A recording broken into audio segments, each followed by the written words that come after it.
Episode 19, Rewriting the Universe, The Scientific Revolution, an AP European History podcast by Hammer History Productions. Hey everyone, welcome back. I'm Miles Thatcher, and today we're moving into one of the biggest turning points in European history, the Scientific Revolution. Dr. Morgan, Professor Theo, good to see you both. Good to be here, Miles. Always a pleasure. So today we're working with two big questions. What revolutionary discoveries were made in the 16th and 17th centuries, and what intellectual and social changes came from those discoveries? And I feel like this is one of those moments where everything changes, but I'm not totally sure what actually changed. That's a good instinct. What makes this period important isn't just that new discoveries were made, it's that the way Europeans understood knowledge itself began to shift. Right. Before this, most Europeans understood the natural world through what early modern scholars called natural philosophy. It combined ideas from ancient authorities, especially Aristotle, with Christian theology. So people were relying more on old texts than new evidence. Exactly. The dominant model, based on Aristotle and Ptolemy, placed Earth at the center of the universe and assumed the heavens were perfect and unchanging. And that model mattered beyond science. It reinforced religious and social ideas. If Earth is at the center, then humanity holds a central place in creation. So challenging that would be a big deal. Exactly. So where does the change start? It begins gradually. By the 15th and 16th centuries, several developments, like the Renaissance, the growth of universities, and increased contact with other cultures, encouraged new ways of thinking. European scholars were rediscovering classical texts and also learning from Islamic scholars, who had preserved and expanded on earlier scientific knowledge. For example, Ibn al-Haytham, an Egyptian scholar who died in the 11th century, made major contributions to optics by showing mathematically that light travels in straight lines. So the scientific revolution didn't just come out of nowhere. Not at all. It builds on earlier traditions, even as it begins to challenge them. The Renaissance encouraged scholars to return to Greek and Roman texts, but that sometimes led them to notice contradictions, errors, or gaps in those older authorities. That makes sense. If you start reading the old sources more carefully, you might also start questioning them more carefully. Exactly. And this is where the 16th century becomes crucial. Okay, so what's the first big breakthrough? Nicolaus Copernicus. In 1543, he published On the Revolutions of the Heavenly Spheres and proposed the Copernican hypothesis, a heliocentric universe with the sun at the center. So Earth isn't the center anymore. Right, which directly challenges the Aristotelian and Ptolemaic model people had trusted for centuries. Why does that matter beyond just being wrong or right? Because it changes perspective. Earth becomes one planet among others, and the universe becomes much larger. It also puts mathematics at the center of explanation instead of philosophy. Did people accept it right away? No. Copernicus still used circular orbits and didn't have strong observational proof.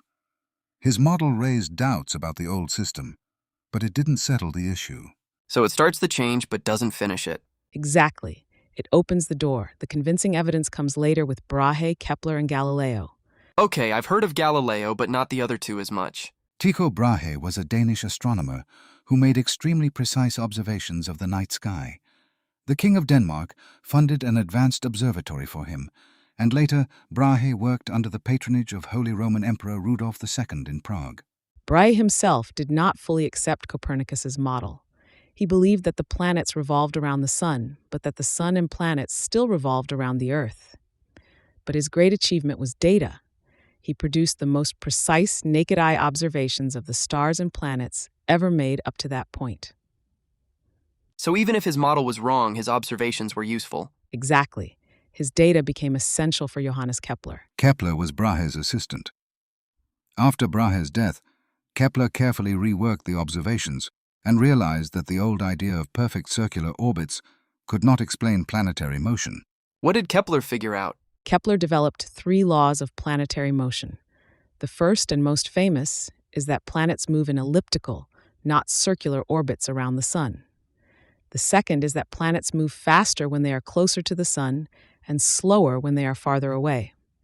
The third connects the time a planet takes to orbit the sun with its distance from the sun.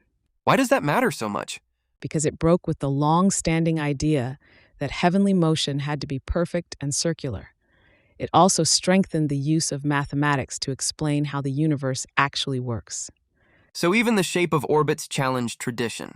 Exactly. And what you're starting to see here is a pattern. Careful observation combined with mathematical explanation, replacing older assumptions. And then Galileo? Galileo Galilei was an Italian mathematician and natural philosopher. His importance here is his public defense of heliocentrism and his use of new observational tools. Galileo took up the telescope. When he heard about the invention of the telescope in Holland, he built one himself and turned it toward the sky.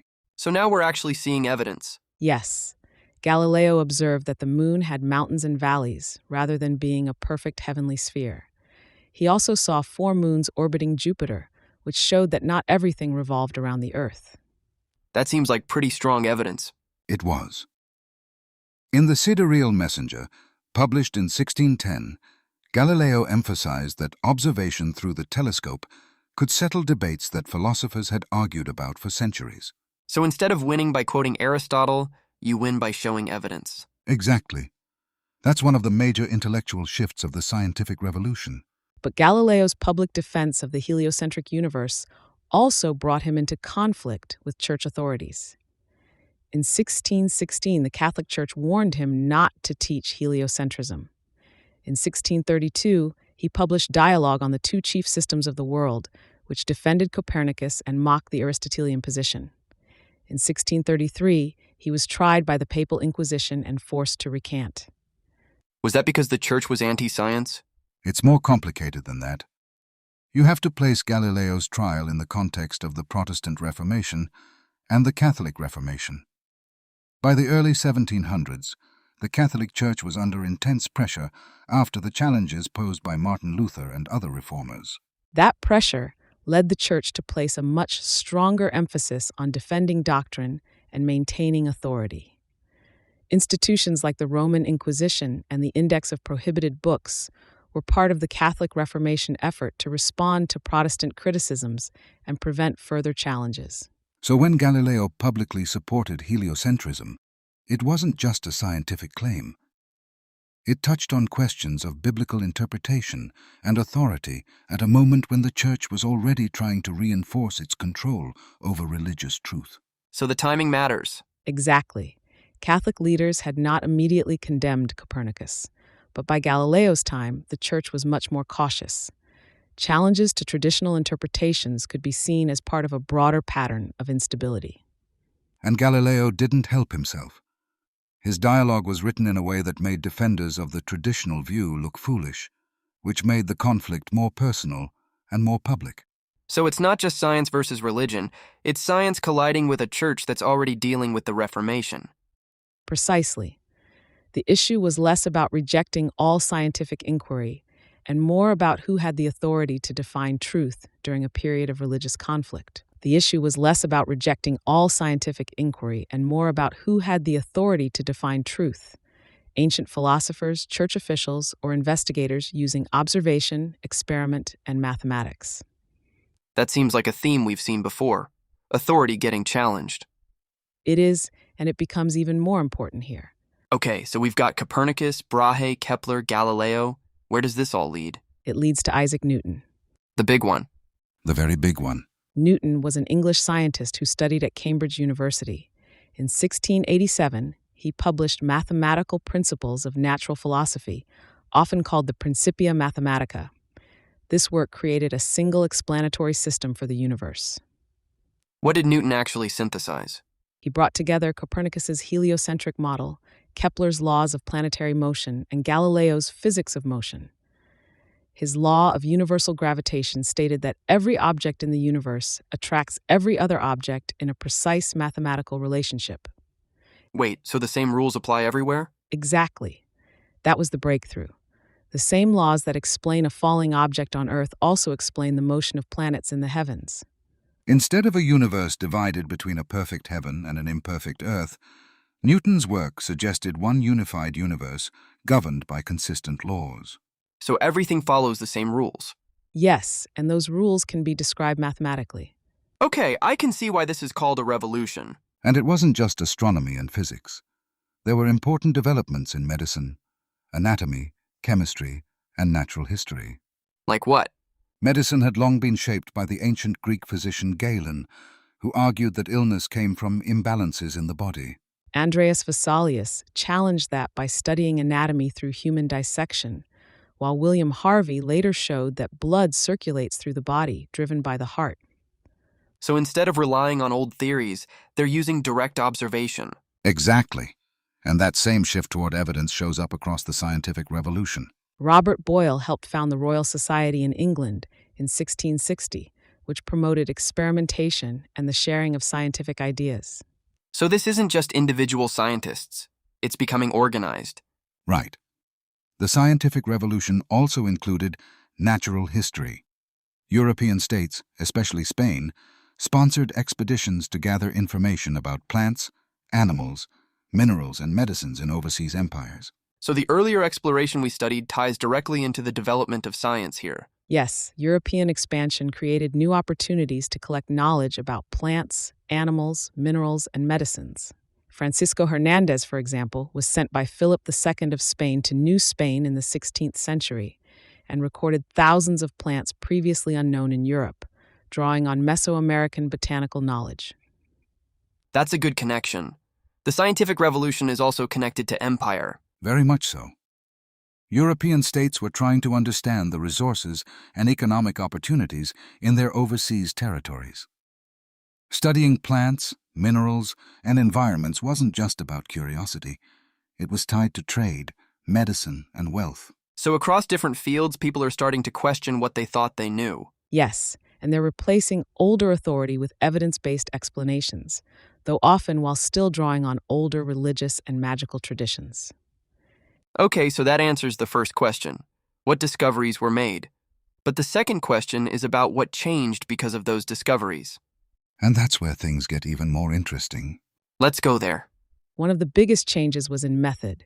Two key figures here are Francis Bacon and René Descartes. What did Bacon do? Francis Bacon was an English politician and writer who became the great advocate of empiricism. Empiricism is the idea that knowledge should be based on observation and experience. Bacon argued for inductive reasoning, meaning researchers should gather many specific observations and then build broader generalizations from them. So instead of starting with a theory and forcing everything to fit, you start by collecting evidence. Exactly. And Descartes is different. René Descartes emphasized rationalism, which means using reason as the foundation for knowledge. He believed thinkers should doubt anything that could reasonably be doubted and then build knowledge from secure first principles. Like, I think, therefore I am? Exactly. Descartes also developed analytic geometry, which connected algebra and geometry, and he described a mechanistic universe where nature operated like a machine. He also developed Cartesian dualism, the idea that reality could be divided into mind and matter. The mind belonged to thought. The body and the physical world belonged to matter in motion. So Bacon is more observation and experiment, and Descartes is more reason and deduction. Yes, both approaches had limits. Bacon underplayed mathematics and Descartes sometimes trusted deduction too much. But together, they helped shape the modern scientific method, which combines observation, experimentation, mathematics, and reasoning. So science becomes more systematic. Exactly. It becomes something you can test, refine, publish, criticize, and build on over time. That feels very modern. It is, and it represents a major shift from the medieval approach. What about religion? Did people just stop being religious? No, not at all. Many scientists remained deeply religious. Newton himself was intensely religious, even while he studied mathematics, physics, optics, and alchemy. Many natural philosophers believed they were revealing the order of God's creation. But there was increasing tension. Scientific discoveries challenged traditional interpretations of Scripture and raised new questions about humanity's place in the universe. So it's not a clean break, it's more of a shift with some conflict. Exactly. That complexity matters. The scientific revolution did not instantly replace religion with science. Instead, it changed the balance between faith, authority, reason, and evidence. Did these ideas spread quickly? more quickly than before, thanks to print culture and growing networks of scholars. Scientists began sharing ideas and building on each other's work. Scientific communities also became more organized. The Royal Society in London, founded in 1660, and the French Royal Academy of Sciences, founded in Paris in 1666, helped create an international scientific community. So knowledge becomes more collaborative. Yes, but also more competitive. Scientists gained status by making discoveries. Scholarly journals, letters, academies, and societies linked educated people across Europe. What about everyday people? Did this change their lives right away? Not immediately. These ideas were mostly limited to educated elites at first. But the scientific revolution did affect society in other ways. It depended on skilled craftsmen who made instruments, built telescopes, ground lenses, designed air pumps, and helped conduct experiments. It also created new barriers. Women were often excluded from universities and scientific academies, which meant professional science became harder for them to enter. Were women completely excluded? Not completely. Maria Sibylla Merian became an important scientific illustrator and studied insects in Suriname. Margaret Cavendish, Anne Conway, and Mary Astel contributed to philosophical debates. Princess Elizabeth of Bohemia corresponded with Descartes. But these women were exceptions in a system that remained dominated by men. So the scientific revolution expanded knowledge, but not equal access to making that knowledge. Precisely. Like what else changed intellectually? A growing confidence in human reason. If people can understand the natural world through observation and logic, maybe they can also understand society, politics, and religion in the same way. That confidence becomes one of the foundations of the Enlightenment. Later thinkers applied reason to questions about government, religion, human nature, and society. So the scientific revolution is kind of setting the stage for that. Exactly. It changes European intellectual life by making reason, observation, and mathematical explanation seem powerful enough to reshape many areas of thought. Okay, let me try to sum this up. The scientific revolution doesn't just change what people know, it changes how they figure things out. That's the key idea. So, big picture. Copernicus challenges the old model, Kepler and Galileo provide evidence, and Newton pulls it all together into a system. At the same time, Bacon and Descartes reshape how knowledge is produced. And that shift toward evidence and reason creates a new worldview. All right, that's going to do it for today. Next episode, we're going to look at a historiographical debate. Was the scientific revolution really as revolutionary as it seems? Thanks for listening to The Once and Future Present, an AP European History podcast by Hammer History Productions.